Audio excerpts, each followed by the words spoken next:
ఇంకొక విషయం ఏమంటే మనము పిల్లలను ఎంపిక చేసుకునేటటువంటి విధానంలో మన దగ్గర ఏ విధమైనటువంటి మార్కెటింగ్ సదుపాయం ఉంది, ఏ దానికి డిమాండ్ ఉంది అనే దాన్ని బట్టి మనం పిల్లలని ఎంపిక చేసుకోవాలి. పిల్లల్ని ఎంపిక చేసుకునే దాంట్లో ఈ సోనాలిలో మన దగ్గర ఎక్కువ తెలంగాణలో మేల్ అంటే పుంజులు అడుగుతున్నారు. కాబట్టి తీసుకునేటప్పుడు మన దగ్గర మిక్స్ అయితే పోతుందా, పెట్టలు పోతాయా, పుంజులు పోతాయా, లేదు మనం గుడ్ల కోసం తీసుకుంటున్నాము అని అన్నప్పుడు ఫీమేల్ తీసుకోవడము, పెట్టల్ని పెంచి గుడ్లను అమ్ముకోవడం.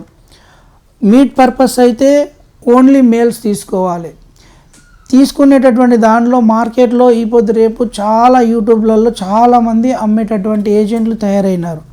చాలామంది రైతులని ముఖ్యంగా మోసం చేస్తున్నారు. మోసానికి గురవుతూ రైతులు నష్టపోతున్నారు. ఈ యొక్క పద్ధతిని అరికట్టడానికి మీరు ఈ వ్యాపారంలో ఎవ్వరు కూడా ఒక వాళ్ళ స్థలం కానీ లేదా ఒక ఆఫీస్ కానీ వాళ్ళ యొక్క హ్యాచరీ కానీ ఏది కూడా రైతులకి తెలియదు. రోడ్ల మీద కలుస్తున్నారు, రోడ్ల మీద ఇస్తున్నారు, ఇచ్చి రైతులని దారుణంగా మోసం చేస్తున్నారు.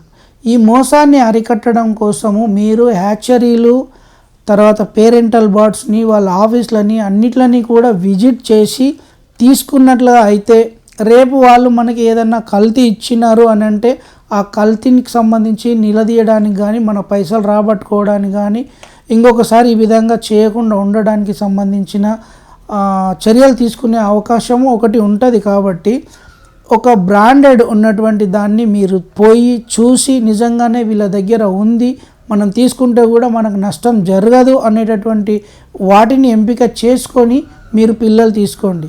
ఇప్పటి వరకు చాలామందికి 90% మేల్ ఇస్తున్నామని చెప్పేసి మిక్స్ ఇవ్వడం కానీ, లేదంటే 50% రావడం, 40% రావడం, ఇట్లా రైతులు చాలామంది నష్టపోతున్నారు.